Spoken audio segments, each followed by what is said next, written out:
नमस्ते दोस्तों, स्वागत करते हैं अपने YouTube चैनल पर। आज का वीडियो है हिंदी में। इसमें हम टॉपिक लेंगे गद्यांश को। आइए देखते हैं आज का पहला गद्यांश। एक दिन तानसेन ने अपने गुरु का सिखाया हुआ गीत गाया और जानबूझकर गलत सुर लगाया। इसका महात्मा पर बिजली का सा असर हुआ। उनके सौंदर्य बोध को गहरा धक्का लगा। वह तानसेन की ओर मुड़े और उसे फटकार लगाते हुए कहा, तानसेन, तुम्हें क्या हो गया है? मेरे शिष्य होकर तुम इतनी भूल करते हो। तब वह स्वयं उस अंश को ठीक ठीक गाने लगे। भाव उन पर उतर आया और उन्हें चारों ओर से घेर लिया। उस संगीत में वह स्वयं को भूल गए जो धरती और आकाश में छा गया था, और अकबर तथा तानसेन भी उस संगीत के माधुर्य और सौंदर्य से भर गए थे। यह एक अनोखा अनुभव था।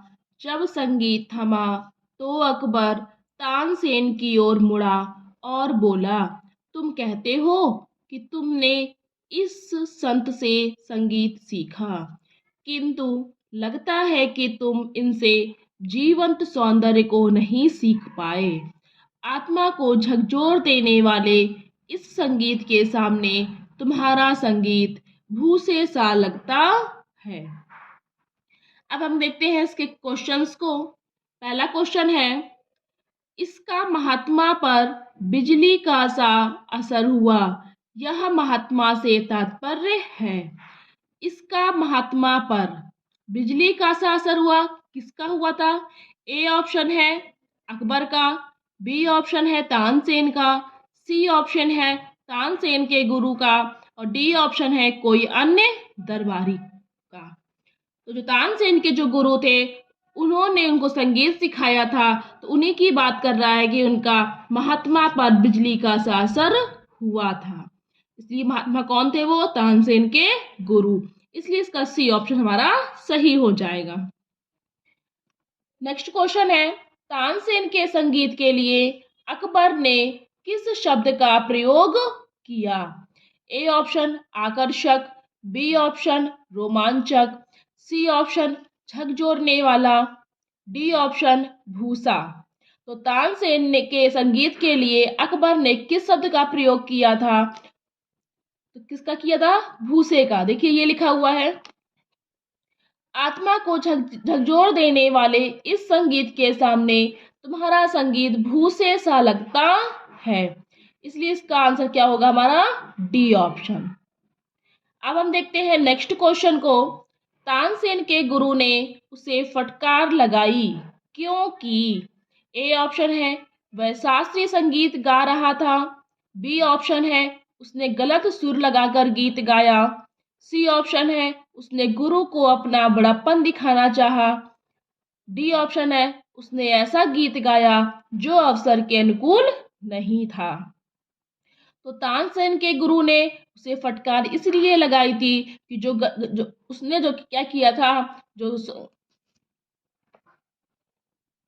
वो गा रहा था उसने क्या उसका गलत सुर लगा दिया था। इसलिए इसका आंसर होगा हमारा बी ऑप्शन। तानसेन के संगीत में अकबर को क्या कमी प्रतीत हुई? ए ऑप्शन है भूसा, बी ऑप्शन है उचित सुर, सी ऑप्शन है जीवंत सौंदर्य, डी ऑप्शन है प्रेरणा। तो तानसेन के संगीत में अकबर को क्या कमी प्रतीत हुई थी? देखिए लिखा हुआ है ऊपर,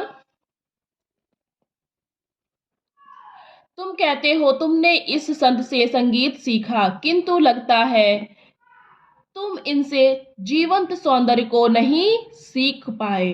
तो उन्हें जीवंत सौंदर्य की जो कमी थी वो उन्हें उसकी कमी प्रतीत हुई थी। इसलिए इसका आंसर क्या होगा हमारा? C option. नेक्स्ट क्वेश्चन है, तानसेन, यहाँ ब्लैंक कर दिया, खाली स्थान है। तुम इतनी भारी भूल करते हो। भारी का क्या अर्थ है? ए ऑप्शन में होगा 12 दर्जन, बी ऑप्शन सख्त, सी ऑप्शन दिल को चोट पहुंचाने वाला, डी ऑप्शन तराना। तानसेन, तुम इतनी भारी भूल करते हो। इतनी भारी भूल मतलब दिल को चोट पहुंचाने वाली, मतलब उनसे उसकी उम्मीद नहीं थी। अब हम देखेंगे अगला गद्यांश। एक बार मालवा में एक राजपूत राजा रहता था। उसका राज्य छोटा, हलचल रहित और शांतिपूर्ण था। विशेष लड़ाइयाँ या राजनीतिक समस्याएं नहीं थीं। इसलिए उसके जीवन का एक उद्देश्य था, अपनी प्रजा को प्रसन्न रखना। एक साल वहां बड़ा सूखा पड़ा। खेत सूख गए और चटक गए, पेड़ गंजे हो गए, धरती पर किसी भी प्रकार के फूल, फल या फसलें नहीं बची। राजा चिंतित था, अपनी प्रजा को दुर्भिक्ष से कैसे बचाया जाए। वह नर्मदा नदी के पास गया, झुका और प्रार्थना की, हे पवित्र नर्मदा, हमें वर्षा का वरदान दो, मेरी प्रजा को दुर्भिक्ष से बचाओ, मैं तुम्हें अपना पहला बच्चा दान दे दूंगा। थोड़े ही समय में आकाश बादलों से घिर गया और भारी वर्षा हुई। गीली धरती पर हल चलाया गया, बीज बोए गए और कुछ ही महीने बाद भरपूर फसल हुई। लोगों ने खूब आनंद मनाया। इसका पहला क्वेश्चन है, राजा की समस्या क्या थी? ए ऑप्शन है लड़ाइयाँ, बी ऑप्शन है राजनीति, सी ऑप्शन है दुर्भिक्ष, डी ऑप्शन है बाढ़ें। तो राजा की जो समस्या थी वो क्या थी? दुर्भिक्ष की, जो वहां पर दम सूखा पड़ गया था। इसका होगा हमारा सी ऑप्शन। ये है, हम दिखा सकते हैं गद्यांश में। राजा चिंतित था, वह अपनी प्रजा को दुर्भिक्ष से कैसे बचाया जाए। तो उसकी जो समस्या थी वो कौन सी थी? दुर्भिक्ष की। अब हम देखते हैं नेक्स्ट क्वेश्चन को। नेक्स्ट क्वेश्चन है हमारा, किस कथन से प्रकट होता है कि राजपूत राजा अपनी प्रजा को प्यार करता था? ए ऑप्शन है, राजा ने अपने पहले बच्चे को नर्मदा को दान दे दिया। बी ऑप्शन है, उसने अपनी प्रजा के लिए अन्न के सरकारी भंडार खोल दिए। सी ऑप्शन है, उसने पड़ोसी राज्यों पर दबाव डाला कि वे भोजन को का दान करें।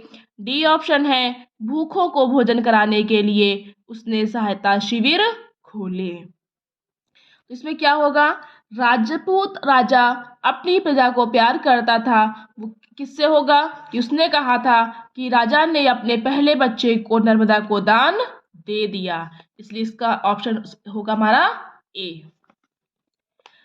नेक्स्ट क्वेश्चन है, जब सूखा पड़ती है जब सूखा पड़ता है तो ए ऑप्शन बहुत वर्षा होती है, बी ऑप्शन धरती सूख जाती है और चटक जाती है, सी ऑप्शन है लोग बड़े प्रसन्न होते हैं, डी ऑप्शन है लोग बीज बोते हैं। तो जब सूखा पड़ता है तब वर्षा तो होती नहीं है, लोग प्रसन्न भी नहीं होते हैं, लोग बीज बोते हैं, ये भी गलत है क्योंकि बीज जो बोए जाते हैं बरसात में बोए जाते हैं।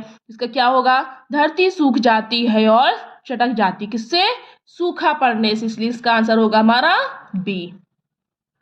नेक्स्ट क्वेश्चन है, राजा ने नर्मदा से प्रार्थना की। ए ऑप्शन अनाज के लिए, बी ऑप्शन दुर्भिक्ष के लिए, सी ऑप्शन एक बच्चे के लिए और डी ऑप्शन है वर्षा के लिए। तो राजा ने नर्मदा से जो प्रार्थना की थी वो किसके लिए की थी? सूखा पड़ रहा था तो उन्होंने प्रार्थना की थी कि वहां पर वर्षा हो जाए, इसलिए इसका ऑप्शन होगा हमारा डी। नेक्स्ट क्वेश्चन है, हिंदी में बिफोर लॉन्ग का भाव है। ए ऑप्शन लंबे समय पूर्व, लंबे समय के लिए। सी ऑप्शन है बहुत शीघ्र और डी ऑप्शन है पूर्वकालिक। तो क्या होगा इसमें, बिफोर लॉन्ग का इसमें क्या होगा, बहुत शीघ्र, इसलिए इसका आंसर होगा हमारा सी। इसमें इसका सी ऑप्शन है, बिफोर लॉन्ग का मतलब होता है लंबे समय पूर्व। इसका आंसर होगा हमारा ए ऑप्शन। सी जो है वो हमारा गलत हो जाएगा। इसका राइट आंसर है हमारा ए। अब हम देखेंगे नेक्स्ट गद्यांश को। दो मित्र जंगल में थे जब उन्होंने एक भालू को अपनी ओर आते देखा। बड़ा लड़का डर कर जल्दी से एक पेड़ पर चढ़ गया और अपने मित्र को भूल गया। छोटा लड़का जो ठीक से चढ़ नहीं सकता था, धरती पर लेट गया और मरे होने का बहाना किया। भालू आया और उसके चारों ओर घूमा। उसने अपना चेहरा बच्चे के चेहरे के काफी निकट लगाया, उसे सूंघा, देखा और अंततः उसे छोड़कर चला गया। बड़ा लड़का पेड़ से उतरा, अपने मित्र की ओर दौड़ा और उससे पूछा, क्या तुम ठीक ठाक हो? भालू क्या कर रहा था? वह बड़ी देर तक तुम्हारे निकट था। मित्र ने उत्तर दिया, वह मुझसे बातें कर रहा था। उसने मुझे कुछ अच्छी राय दी। उसने कहा, ऐसे मित्र का भरोसा मत करो जो संकट के समय तुम्हारी मदद ना करे। अब हम देखते हैं इसके क्वेश्चंस को। पहला क्वेश्चन है, बड़ा लड़का पेड़ पर चढ़ गया क्योंकि ए ऑप्शन वह जंगल में अकेला था, बी ऑप्शन वह भालू से अपने को बचाना चाहता था, सी ऑप्शन वह पेड़ पर आसानी से चढ़ सकता था, डी ऑप्शन उसने सोचा वह भालू को आसानी से गोली मार देगा। तो बड़ा लड़का पेड़ पर क्यों चढ़ गया था? क्योंकि वो जंगल में अकेला था, ये गलत हो जाएगा। वह भालू से अपने आप को बचाना चाहता था, इसलिए इसका आंसर क्या होगा हमारा बी। नेक्स्ट क्वेश्चन है, मरे होने का बहाना किया का आशय है। इसको मुहावरा मान सकते हैं, मरे होने का बहाना। ए ऑप्शन ऐसा दिखा जैसे मर गया हो, बी ऑप्शन भयभीत दिखाई पड़ा, सी ऑप्शन धरती पर चित्त पड़ गया, डी ऑप्शन लगभग जीवनहीन। तो मरे होने का बहाना किया मतलब ऐसा दिखा दिया कि जैसे वो मर गया हो, इसलिए इसका आंसर क्या होगा हमारा ए। अब हम देखेंगे नेक्स्ट क्वेश्चन को। भालू ने छोटे लड़के को कोई हानि नहीं पहुंचाई क्योंकि ए ऑप्शन वह पेड़ पर नहीं चढ़ा, बी ऑप्शन वह लड़के से डर गया, सी ऑप्शन उसे दया आ गई, डी ऑप्शन उसने सोचा लड़का मर गया है। तो क्या क्वेश्चन था, भालू ने छोटे लड़के को कोई हानि नहीं पहुंचाई थी क्योंकि वह पेड़ पर नहीं चढ़ा था, गलत हो जाएगा ये। वह लड़के से डर गया था, तो ये तो बिल्कुल गलत है। उसे दया आ गई, ये भी गलत है। इसका आंसर होगा हमारा डी, उसने सोचा कि लड़का मर गया है। वो बिल्कुल ऐसे लेटा रहा जैसे वो बिल्कुल मरा हुआ हो। नेक्स्ट क्वेश्चन है, कहानी में चालाक कौन निकला। ए ऑप्शन भालू, बी ऑप्शन बड़ा लड़का, सी ऑप्शन बड़ा लड़का और भालू, डी ऑप्शन छोटा लड़का। क्या कहानी में चालाक कौन निकला था हमारा इसमें छोटा लड़का। छोटा चालाक ऐसे निकला क्योंकि उसने अपनी जान खुद बचाई थी और वो जमीन पर ऐसे लेट गया जैसे वो मर गया हो, इसलिए इसका आंसर क्या होगा हमारा डी। अब देखते हैं हम नेक्स्ट क्वेश्चन को। कहानी की सीख है।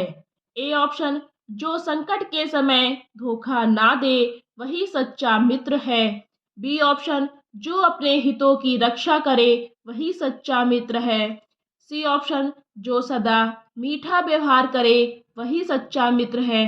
डी ऑप्शन, जो खुशी के दिनों में आपके साथ रहे वही सच्चा मित्र है। तो कहानी की सीख क्या बोलती है? जो संकट के समय धोखा ना दे वही सच्चा मित्र है। ये हमारा बिल्कुल सही हो जाएगा। अपने हितों की रक्षा करे वही सच्चा मित्र है, ये भी हमारा बिल्कुल गलत है। वह सदा मीठा व्यवहार करे वही सच्चा मित्र है, ये भी गलत है। जो खुशी के दिनों में आपके साथ रहे, ये तो बिल्कुल गलत है। इसलिए इसका आंसर होगा हमारा ए।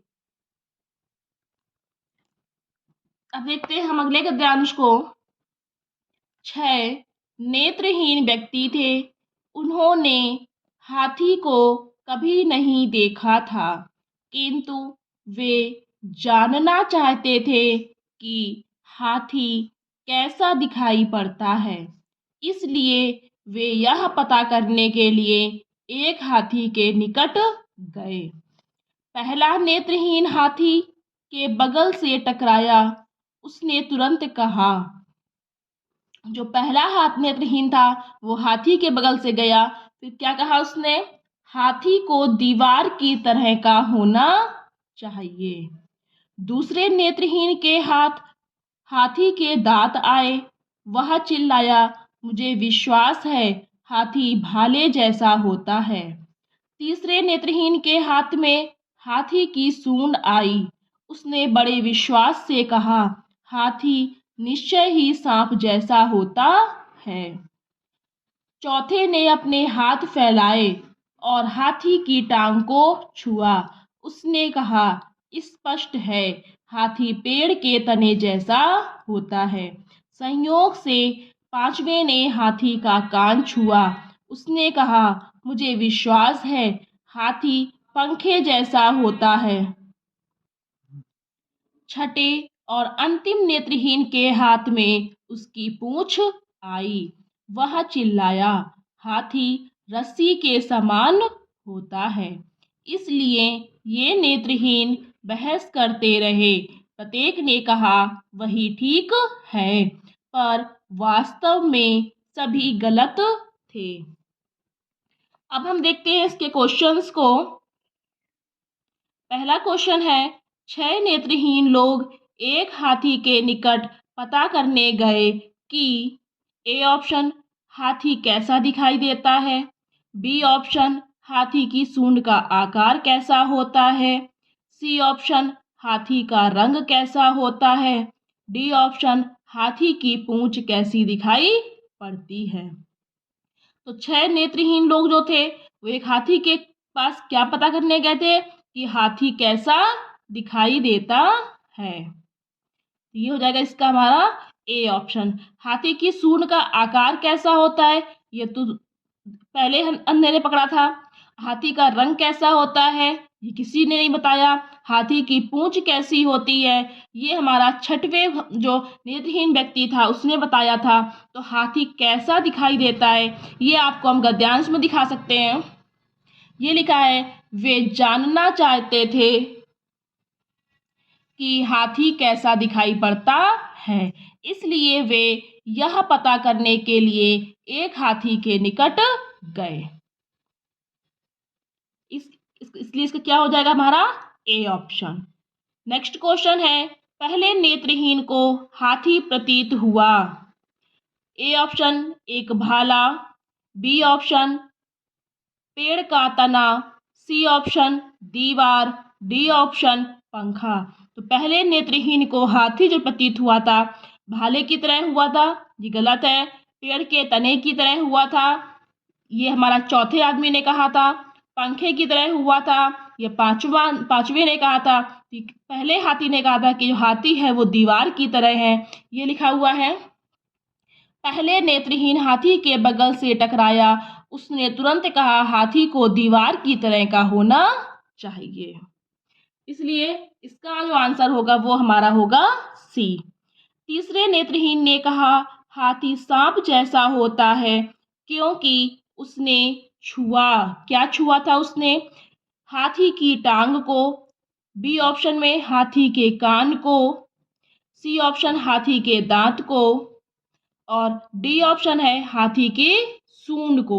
उसने क्या छुआ था उसने? हाथी के, कौन सा था? तीसरा नेत्रहीन व्यक्ति था, उसने क्या किया था? उसने हाथी के सूंड को छुआ था। इसलिए इसका आंसर होगा हमारा डी, ये लिखा हुआ है। तीसरे नेत्रहीन के हाथ में हाथी की सूंड आई, उसने बड़े विश्वास से कहा, हाथी निश्चय ही सांप जैसा होता है। इसलिए इसका आंसर होगा हमारा डी। सभी 6 नेत्रहीन यह बताने में गलती कर रहे थे कि हाथी कैसा दिखाई देता है, क्योंकि ए ऑप्शन प्रत्येक ने हाथी का केवल एक अंग छुआ था, बी ऑप्शन प्रत्येक ने विश्वास के बिना उत्तर दिया था, बी ऑप्शन है प्रत्येक ने विश्वास के बिना उत्तर दिया,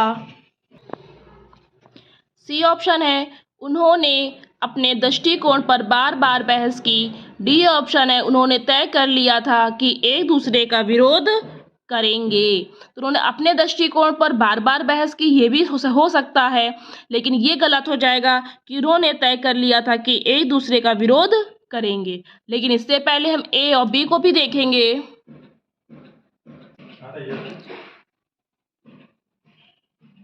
ए ऑप्शन में दिया हुआ है प्रत्येक ने हाथी का केवल एक अंग छुआ था, इसलिए इसका आंसर होगा हमारा ए। नेक्स्ट क्वेश्चन है, संयोग से पांचवें ने हाथी का कान छुआ, यहाँ संयोग से का क्या अर्थ है? तो संयोग से का इसमें अर्थ होगा इसका ए का जानबूझकर, बी ऑप्शन है अचानक से, सी ऑप्शन है कहे जाने पर, डी ऑप्शन है पसंद से। तो संयोग से की बात कर रहा है तो इसमें होगा हमारा अचानक से, इसका आंसर हो जाएगा हमारा बी। तो ये थे हमारे आज के गद्यांश। अगर आपको ये वीडियो पसंद आया हो तो प्लीज़ लाइक करना, शेयर करना और चैनल को सब्सक्राइब करना। Thank you.